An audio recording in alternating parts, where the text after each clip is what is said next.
Hello everyone, अस्सलाम वालेकुम। क्या हाल चाल है, कैसे हैं आप सब। तो ईद की तैयारियों में अंदर का रूम मैंने कल सेट कर लिया है। आज मैंने कहा हॉल का कुछ देखती हूँ कि क्या कर सकती हूँ। अंदर रूम की जो सेटिंग थी, डेकोरेशन वगैरह थोड़ी सी मैंने की है, वो आपको काफ़ी ज़्यादा पसंद आई है, बहुत लाइक किया आपने, thank you so very much. काफ़ी चीज़ें आपको पसंद आई हैं। तो आज मैंने कहा हॉल का कुछ देखती हूँ, तो इसके लिए मैंने नया तो कुछ भी नहीं लिया है। तो मैंने ये ना चादरें निकाली हैं अपनी। इनमें सिर्फ ये बेडशीट है जो यूज़ होती है, बाकी की जो चादरें हैं ना सोफ़ों की, क्योंकि सोफ़े मैंने सेल आउट कर दिए थे अपने पोशिश वाले। आप मेरे पहले वाले रूम में देखते थे ना सोफ़े जो बड़े वाले हैं। तो जब ये घर बनाया ना तब वो सेल आउट करने पड़े मुझे सोफ़े, क्योंकि वो बड़े साइज़ के थे, यहाँ पर रखे नहीं जाने थे। अब मेरे घर में सोफ़े है ही नहीं है, तो बड़ी ज़रूरत लगती है मुझे सोफ़ों की, तो अल्लाह ताला ज़रूर देंगे इंशाल्लाह। और थोड़े छोटे साइज़ के लूँगी अब मैं सोफ़े ना। तो ज़रूरत तो देखो काफ़ी चीज़ों की अभी लगती है कि ये भी चाहिए, ये भी होना चाहिए, ये भी होना चाहिए, लेकिन जो बेसिक चीज़ें थी ना जिनकी बहुत ज़्यादा ज़रूरत थी, जिनकी बगैर गुज़ारा नहीं था, तो वो अल्हम्दुलिल्लाह हमने पूरी कर ली है। बाकी की चीज़ें तो अब आहिस्ता-आहिस्ता बनती रहेंगी। इतने महँगाई के दौर में आजकल घर बनाना ना बिल्कुल भी आसान बात नहीं है। तो अल्लाह का इतना ही बड़ा शुक्र है कि अपना घर है, सुकून से बैठ गए हैं। बाकी की जो चीज़ें हैं ना वो तो अब आहिस्ता-आहिस्ता होती रहेंगी। तो ख़ैर फिर मैंने ये जो चादरें हैं ना, मैंने कहा इनको अब मैं इनका इस्तेमाल करूँ। तो इसके लिए ना मैं क्या कर रही हूँ, कि यहाँ पर ये टेबल के सारे कवर मैं बनाऊँगी ज़रा झालर वाले करके। तो मैंने कहा आज यही काम करती हूँ, ज़रा अपने ये हॉल की लुक थोड़ी-सी चेंज करती हूँ। एक चीज़ को भी देख-देख के थोड़ी-सी ना वो होने लगती है।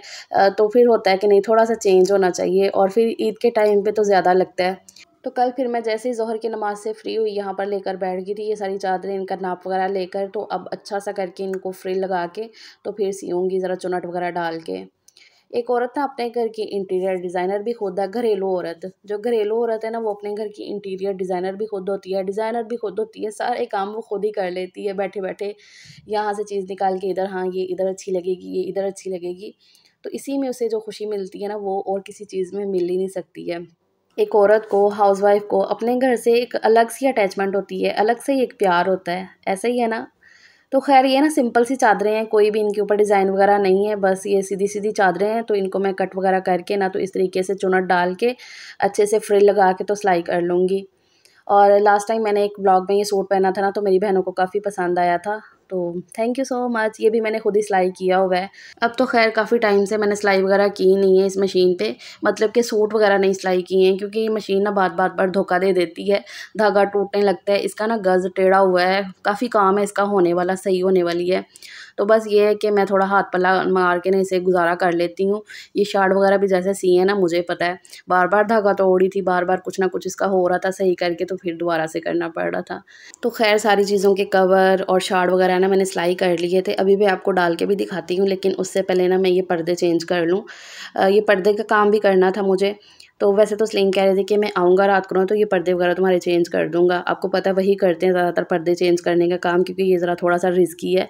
मेरी हाइट ज़रा उस हिसाब की नहीं है, तो फिर मुझे जो है ना टेबल के ऊपर चेयर रखनी पड़ती है, चेयर के ऊपर चढ़ के जो है ना मैं ये लगा रही हूँ। तो सलीम वैसे ही कर लेते हैं माशाल्लाह से।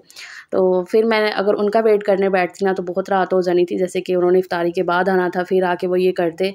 तो भई मैंने तो भई अपनी बहनों के साथ शेयर करनी होती है, अपनी रूटीन व्लॉग बनाना होता है, तो फिर इसलिए ना मुझे टाइम से चीज़ें करनी पड़ती हैं।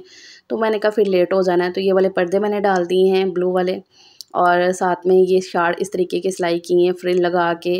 पहले ये वाले टेबल पे ना ऐसे ही मैं ये वाली चादर भी ऐसे डाल देती होती थी, और मतलब कुछ भी ना फ़ोल्ड करके चादर वगैरह ना वो इस टेबल पे डाल दी। तो अब मैंने इस तरीके का करके ये एक कवर सिलाई किया है झालर वाला, और इसी तरीके का मैंने जो है ना साथ में जहाँ पे ओवन पड़ा जिस टेबल पे, उसका कवर भी ना ऐसे सिलाई कर लिया था। इसके ऊपर भी ना ये एक मैट सा डाल के रखा हुआ था ये टेबल पे। तो फिर मैंने ये वाला झालर वाला इसका भी कवर बना लिया है, और साथ में ओवन का भी इसी तरीके का झालर वाला ज़रा कवर बनाया था। जब ओवन को यूज़ करेंगे ना तो फिर ये कवर हटा दिया करेंगे।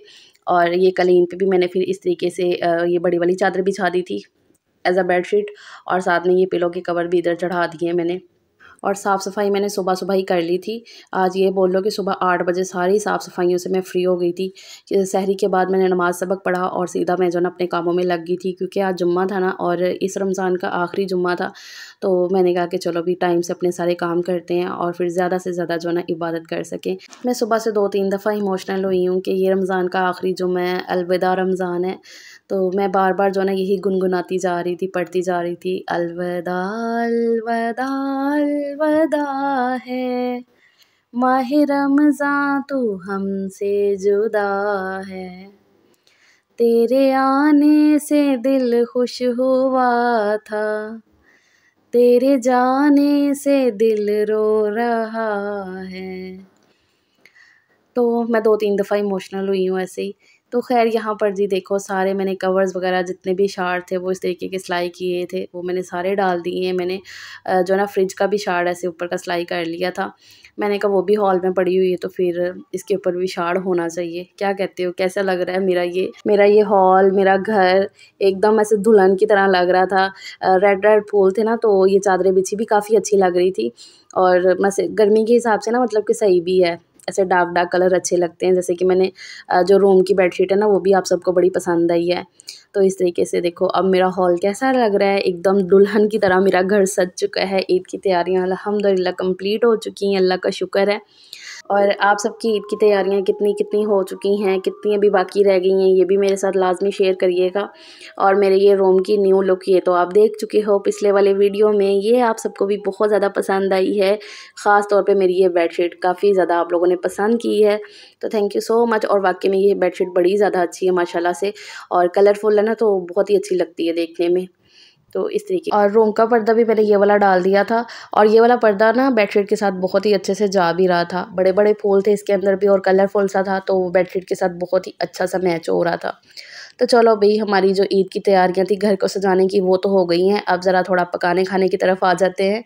तो बीफ लाए थे हस्बैंड ईद के लिए, तो ये मैंने ना सुबह से धो के रखा हुआ था। बीफ और कीमा दोनों चीज़ें लाए थे, तो ये मैंने सुबह से धो के रखा हुआ था। तो अभी मैंने ना बीफ के 2 पैकेट बना दिए हैं, इसको मैं उठा के रख दूँगी फ्रीज़र में।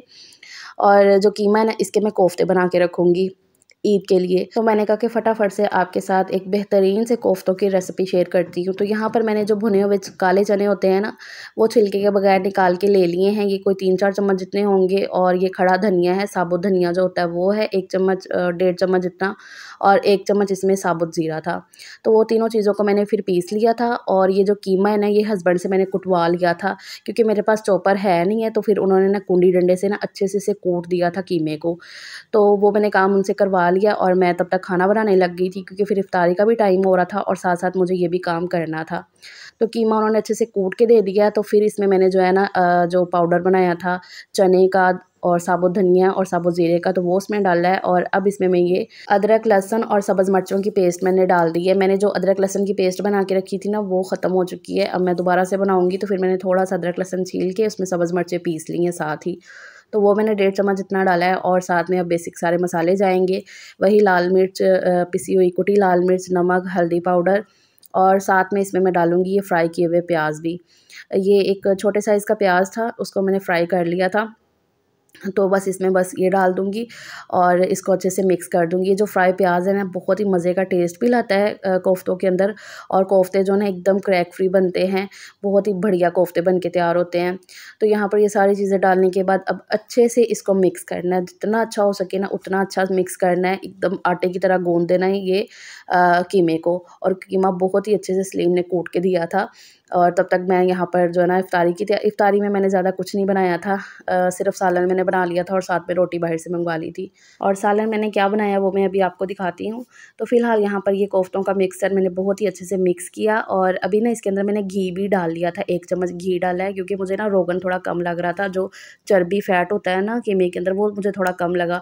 तो इसलिए ना फिर मैंने 1 चम्मच घी डाल लिया था। अगर चर्बी हो ना तो वो इसमें पिस जाए तो वो ज़्यादा अच्छी बात है, लेकिन मुझे वो थोड़ी कम लग रही थी, तो फिर इसलिए मैंने 1 चम्मच घी डाल के इसे अच्छे से मिक्स कर लिया। उससे ये होता है कि कोफ्ते ना एकदम स्मूथ से बनते हैं, बिल्कुल भी नहीं टूटते हैं, क्रैक्स नहीं आते हैं। तो ये देखो इस तरीके के मैंने गोल गोल से कोफ्ते बना के तैयार कर लिए हैं। अब जो है ना ईद पे किसी दिन ये कोफ्ते भी बन जाएंगे, तो ये ईद का काम जो है ना ये भी निपट गया। जो ज़्यादा वाला कोफ्तों का काम होता है ना वो निपट गया है। अब बस ग्रेवी वगैरह बनेगी तो सालन तैयार हो जाएगा कोफ्तों का। अच्छा, और आज के सालन के लिए यहाँ पर मैं बना रही थी कीमा और छोलिया। छोलिया फ्रिज में निकला हुआ पड़ा था, और कीमा भी मेरे सामने इधर किचन में पड़ा था। तो मैं सुबह से सोच रही थी कि अच्छा आज खाने में क्या बनाऊँ, तो फिर मैंने कहा चलो भई यही बनाते हैं, कीमा और छोलिया। तो यहाँ पर सालन बन चुका है। अब इसमें मैं डाल देती हूँ हरी मिर्चें और धनिया बारीक काट के। तो साथ में रोटियां मंगवा लूँगी बाहर से, और बस ये इफ्तारी हो जाएगी। आजकल क्या मैंने जो है ना लास्ट टाइम जब आपके साथ शेयर किया है कि जब तबीयत ख़राब हुई है, मैदे में मेरे दर्द हुई है, तो तभी जो पकोड़े वगैरह बने ना उसी दिन के बनाए हैं। उसके बाद मैंने फिर से फ्राइंग छोड़ दी है। मेरे मैदे में आजकल इतनी तकलीफ़ रह रही है ना, मुझे मेरी बहनों ने काफ़ी दवाइयाँ सजेस्ट की हैं। राइज़िक कैप्सूल का बोला कि आप वो खा के देखो। तो मैंने राइज़िक भी खाया है, ओमेगा भी खाया है। राइज़िक मैंने 20 मिलीग्राम वाला भी खाया है, 40 वाला भी खाया है। तो आराम तो है अभी, लेकिन ये है कि मैं ऐसा कुछ हैवी वगैरह नहीं खा पा रही हूँ, फिर दर्द होने लगती है, तो मैं इसलिए परहेज़ कर रही हूँ। तो ख़ैर ये कोफ़्ते फ्रीज़ हो चुके हैं, तो इनको निकाल के यहाँ पर मैंने ये पैकेट में डाल दिया है। अब इन्हें फ्रीज़ कर दूँगी तो ईद पे ये काम आ जाएँगे। तो चलो फिर इंशाल्लाह कल फिर मिलूँगी एक नए व्लॉग के साथ। अपना बहुत सा ख़्याल रखिएगा। वीडियो अच्छी लगे तो लाइक, शेयर और चैनल को सब्सक्राइब ज़रूर करिएगा। अल्लाह हाफ़िज़।